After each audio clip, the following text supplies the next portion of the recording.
오늘 이제 요한복음서를 통해서 남은 4일 동안 하나님의 버림받음에 대한 말씀을 함께 나누려 합니다. 오늘 그 첫 번째 말씀인데, 이 요한복음서와 그다음에 마태, 마가, 누가, 우리가 흔히 세 가지 복음서를 합해서 공간복음서라고 하는데, 이 요한복음서와 공간복음서의 차이점 중에 하나는 지리적인 이동입니다. 공간복음서에서 예수님은 갈릴리에서 예루살렘으로 단 한 번 이동하는 것으로 나타나고 있는 반면에, 요한복음서에서는 갈릴리와 예루살렘을 왔다 갔다 하는 형식으로 되어 있습니다. 이에 따라서 요한복음서 1장 12절을 1장에서 12장까지를 표적 부분으로, 요한복음서는 공간복음서와 달리 예수님의 표적 기사가 많이 나오지 않아요. 기억하시나 모르지만 7가지, 요한복음에는 7가지 이적, 7가지 예수님의 자기 선언, 7가지 예수님의 설교, 이렇게 7이라는 숫자로 이렇게 잘 정리가 되어 있는데, 이 표적 기사에 관한 내용도 1장부터 12장까지 안에 그 7가지 표적 기사가 다 나온다는 거예요. 그래서 이 부분을 표적 부분으로 그렇게 이해할 수 있고요. 13장부터 마지막 21장까지를 순환 부분으로 그렇게 나누어서 분류를 합니다. 물론 13장부터 21장은 예루살렘에서 일어난 일이지만 1장부터 12장까지의 말씀은 갈릴리와 예루살렘 사이에 이동이 계속해서 왔다 갔다 하면서 역사를 나타내시는 그런 모습들이 나오게 되기 때문입니다. 1장부터 12장까지는 예수님의 이적 활동과 몇 가지의 설교를 통해서 예수가 누구인가 하는 것을 드러냈다고 하면, 여기 12장에서 21장까지는 예수님의 순환을 통해서 예수님 누구신가 그 정체를 드러내고 있는 걸 보게 됩니다. 그러나 요한복음서의 순환 이야기는 또한 공간복음서의 그것과 확연히 다릅니다. 내용도 조금 차이가 있는 것처럼 저술이 되어 있고요. 그건 왜 그러냐면, 요한은 계속해서 일정한 관심, 테마, 주제를 가지고, 아까 서두에도 말씀드린 것처럼 예수님의 7가지 자기 선언이라든지 7가지 설교라든지 7가지 표적이라든지 그 어떤 이런 그 짜여져 있는 이런 계획을 가지고 이 요한복음서를 저술을 해요. 마지막 21장에서도 그런 얘기가 나요. 21장 마지막에도 온 세상이라도 예수님이 하신 일이나 그 말씀을 다 담아둘 수 없다고. 그러니까 요한복음은 예수님이 3년 동안에 했지만 온 세상에 적을 만한 그 많은 일들 가운데 특별한 일들만 꼽아서 적는다는 거예요. 그런 점에서 이 12장부터 21장까지의 예수님의 순환 이야기도 다른 공간복음서들과 약간 다르게 기술이 되어져 있습니다. 요한복음서의 순환 이야기에서 많은 부분을 차지하는 것은 죽음을 앞둔 우리 예수님의 긴 설교예요. 그러므로 13장부터 17장까지를 우리가 잘 알듯이 예수님의 고별 설교라 또는 고별 담화라 그렇게 부릅니다. 물론 굳이 구분을 하자면 13장부터 16장까지가 고별 설교요, 17장은 고별 기도라고 그렇게 구분해도 좋을 거예요. 어떻든지 간에 13장부터 17장까지의 긴 부분 동안 우리 예수님은 여기 이 부분의 설교를 통해, 기도를 통해 그 남아있게 될 제자들에게 성령의 강림과 더불어 마지막 가르침을 주고 계셔요. 예수님이 마지막 남기신 긴 설교와 이어지는 중보기도의 내용을 들어보면 결국 예수님의 관심은 제자들이에요. 그것이 지금 예수님 당시의 제자들이기도 하고요, 오늘 주님의 제자이기를 소원하는 저와 여러분들을 위한 것이기도 합니다. 주님은 그렇게 온전히 그 제자들에 관심하고 있어요. 이제 곧 십자가에 달리시며 죽으실 그 고난의 자리에 가야 될 상황인데도 불구하고 주님은 당신이 지고 싶지 않은 그 쓴 고난의 잔을 앞에 두고도 자신을 생각하심이 아니라 이제 자신이 사라지고 난 뒤에 남아있게 될 제자들, 보이지 않는 예수를 믿는다고 열심 있게 신앙하는 저와 여러분, 바로 우리들을 관심하고 계시다라고 하는 거예요. 예루살렘 성전에서 종교 지도자들과 논쟁하는 예수의 모습은 요한복음서에 나타나지 않습니다. 논쟁을 통해서가 아니라 예수님의 설교를 통해서 예수가 누구인지가 분명하게 나타났기 때문입니다. 설교가 끝나고 곧바로 예수는 제자들과 함께 기드론 시내 건너편에 있는 동산에 간다고 오늘 말씀하고 있어요. 이제 이때부터 상황이 매우 급박하게 진행이 되어집니다. 조금 전까지 예수님은 전혀 고난 앞에 있는 분 같지 않으셨어요. 제자들이 볼 때 이제 예수님의 고난이 그 주간 중에, 아니 하루 이틀 사이에 이루어질 일이다라고 생각할 수 없을 만한 평온한 상황이 유지되었다는 거예요. 그런데 예수의 동선을 파악하고 있던 유다가 오늘 군대와 대제사장들과 바리새인들에게서 얻은 아랫사람들을 데리고 이제 그리로 오면서 이제 발빠른 역사의 전환이 시작이 되어집니다. 예수의 순환이 본격적으로 시작되는 장면이라 할 수 있겠습니다. 그러나 여기서 예수님의 행동은 우리의 기대를 벗어납니다. 예수님은 나사렛 예수를 찾는 무리들에게 거듭 자신이 그라고 자신을 드러냅니다. 제자들이 애워싸고 있으니 그들 속에 피해 달아날 수도 있고, 누가 예수냐라고 말하는 순간에 잠자코 계실 수도 있을 터인데, 주님은 기꺼이 그들 앞에 나셔서 내가 그니라. 그들은 예수를 잡으러 왔지만 예수는 잡힌 것이 아니라 그들에게 자신을 내어 주시고 계셔요. 수동적이 아니라 능동적이라는 거예요. 우리의 많은 사역들이 수동적이에요. 시키는 것만 하려 합니다. 아니, 시키는 것도 제대로 못할 때가 많습니다. 예수님은 그러지 않으셨다는 거예요. 능동적으로 내가 아버지 하나님의 뜻을 위하여 할 일이 무엇인지 선명하게 보였을 때 그 뜻을 위하여 예수님은 능동적으로 그렇게 나서고 계시는 거예요. 그게 신앙이에요. 그게 헌신입니다. 여러분, 예수님이 무리들에게 자신을 내어 주었기 때문에 그들이 가지고 온 무기는 아무짝에도 쓸모없는 것이 되고 말았죠. 거기 5절 하반절에 보면 가룟 유다가 그들과 함께 섰더라 하는 말씀이 나와요. 여러분, 1절 마지막에 보면 그곳에 동산이 있는데 제자들과 함께 들어가시니라. 예수님과 함께 있는 제자들이 있는가 하면 오늘 가룟 유다는 그들과 함께 있다는 거예요. 교회 안에도 언제나 이 두 부류가 있어요.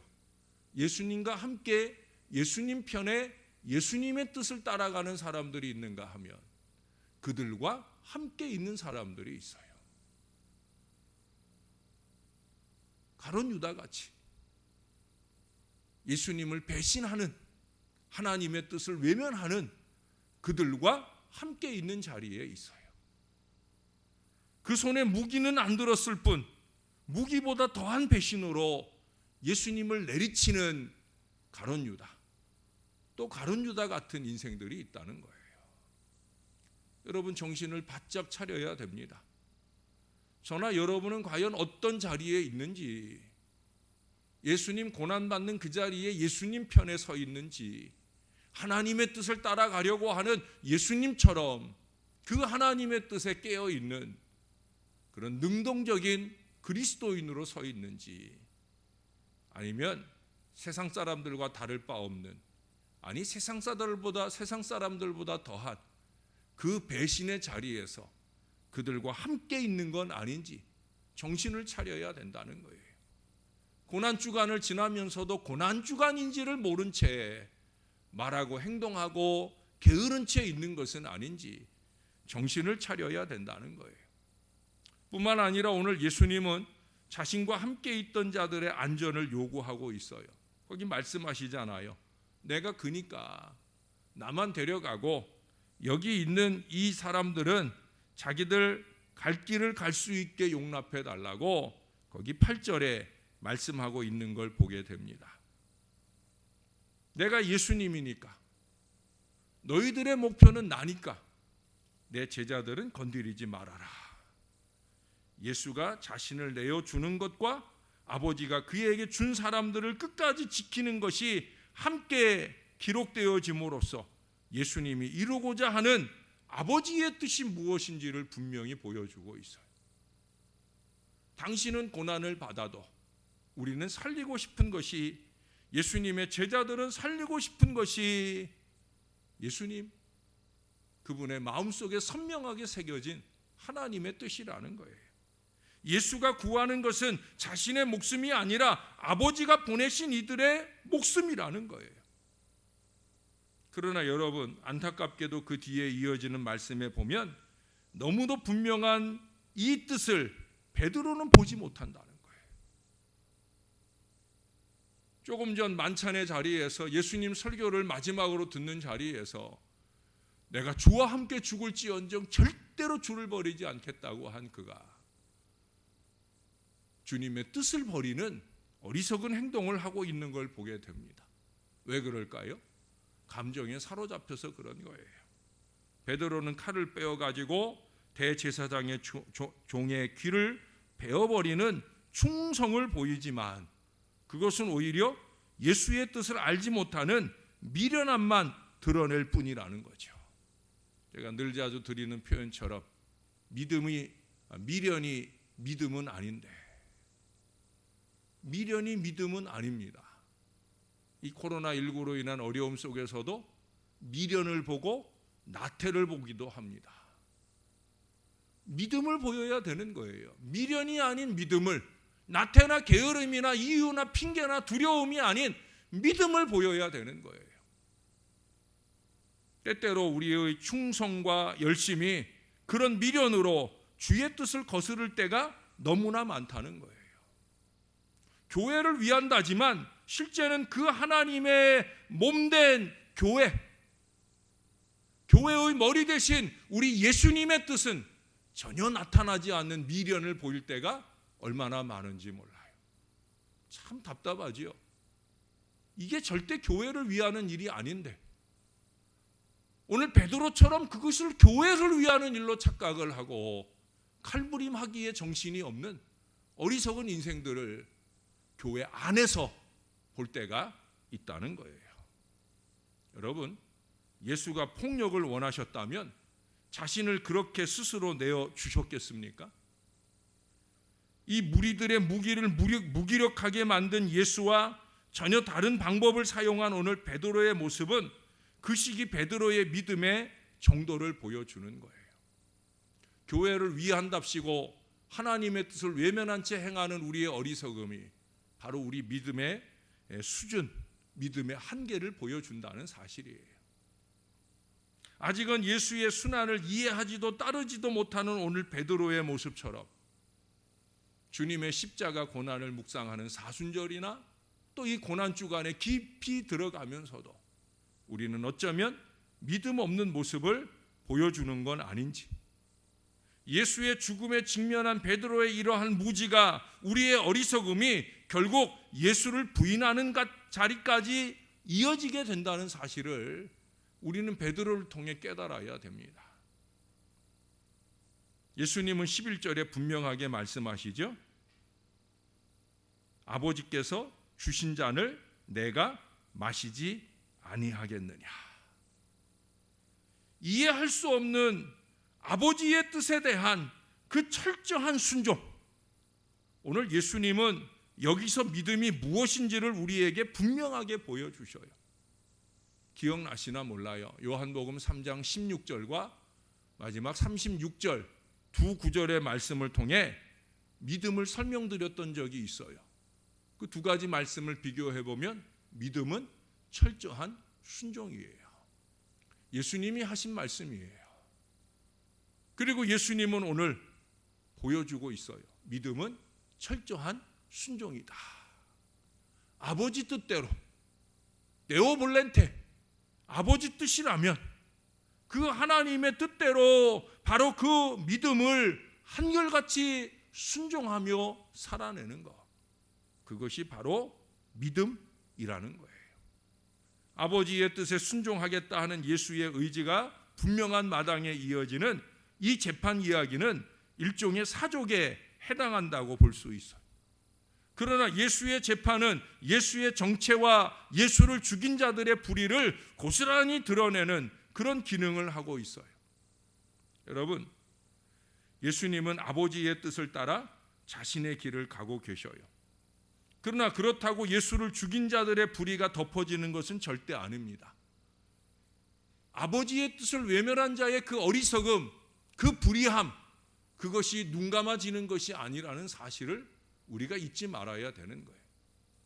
저는 감히 이 강단에서 늘 말씀드리잖아요. 아버지가 다 보고 계셔요. 아버지가 다 듣고 계셔요.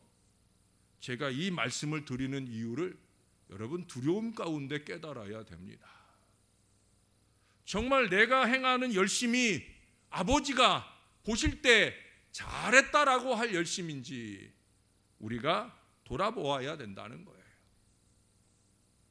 오늘 22절 이하에서는 안나스, 가야바 이들의 핑퐁 게임이 이어져 예수를 보내고 예수를 신문하고 예수를 또 빌라도에게 보내고 힘겨운 예수님의 마지막 밤을 그들은 핑퐁 가운데 지나고 있는 걸 보게 됩니다.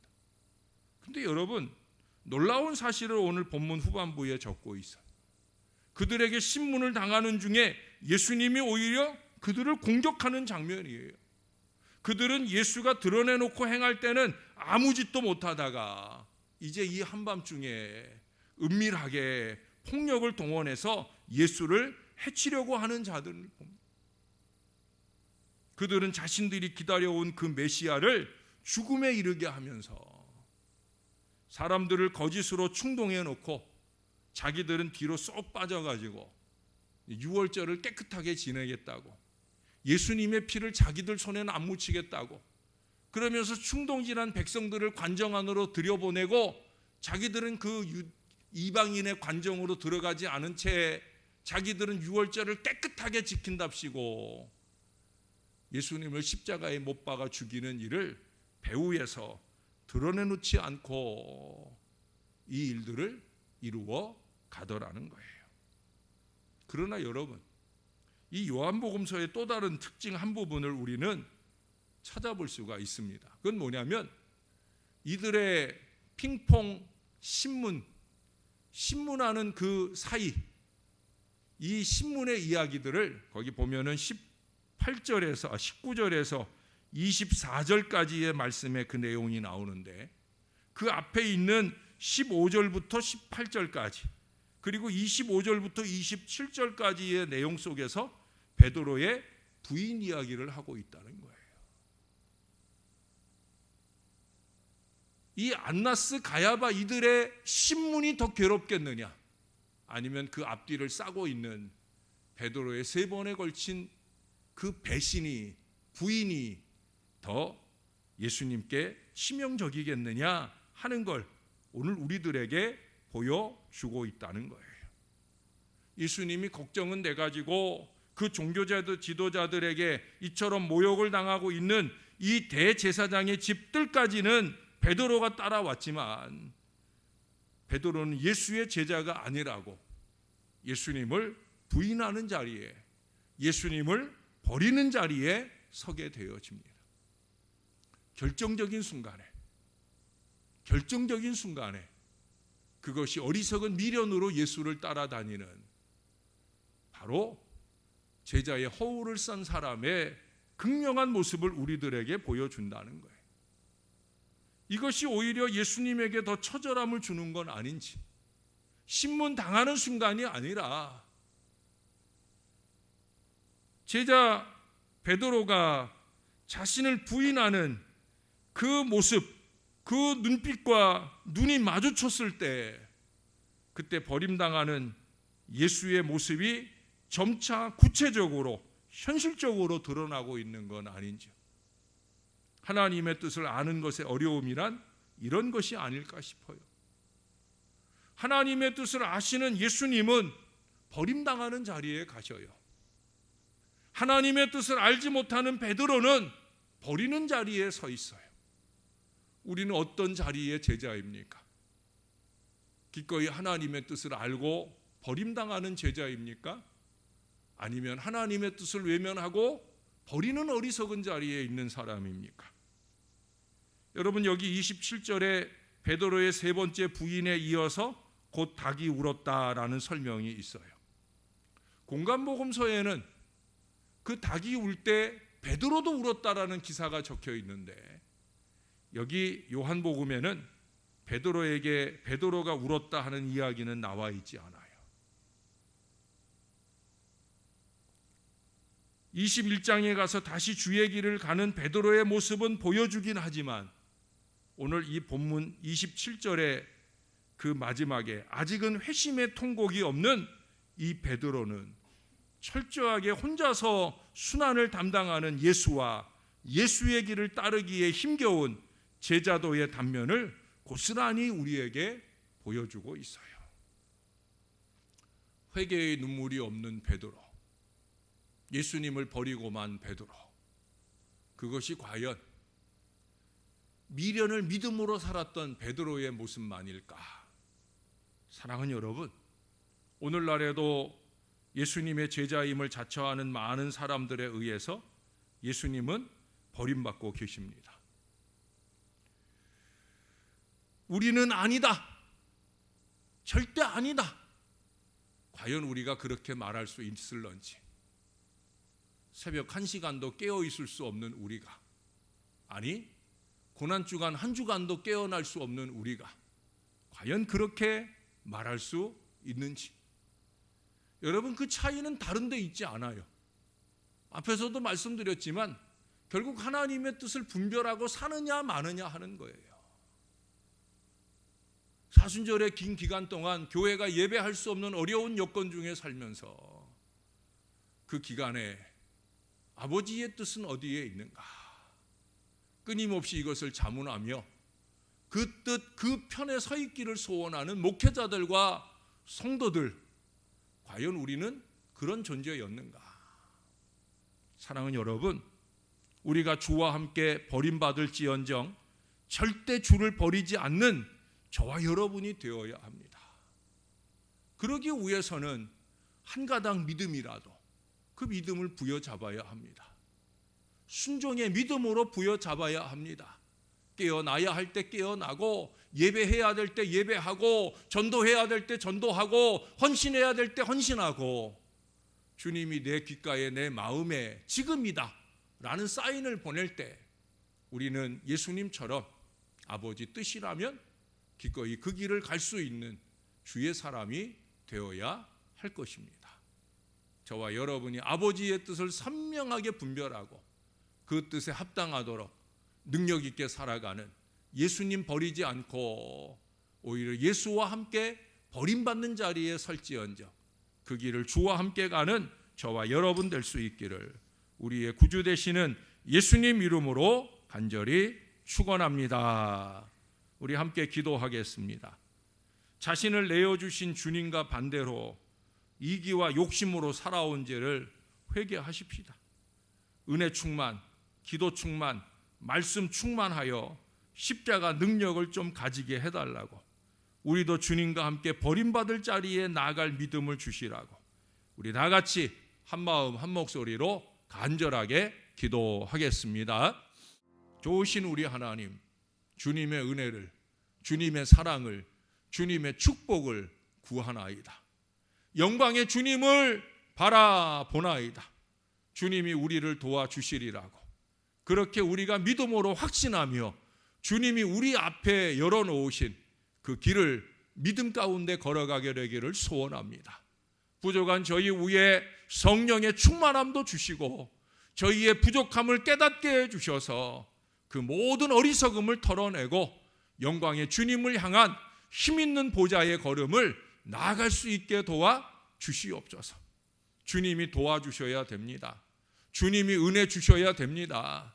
우리는 어리석은 인간이기에, 베드로처럼 열정적이지도 못한 연약한 인간이기에 거침없이 아버지의 뜻을 외면하고 주님의 십자가 걸음을 따라가지 못할 때가 얼마나 많은지 모릅니다. 우리가 가진 열심이라는 것이 절대 하나님의 영광을 위하지도 교회를 위하지도 못한 일인데도 불구하고 사단의 눈가림에 어리석어서 하나님 그렇게 무지몽매하게 행할 때가 많이 있나이다.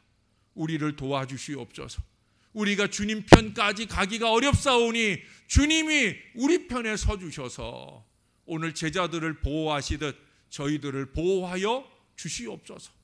우리의 생명을 위하여 우리를 붙들어 주시옵소서.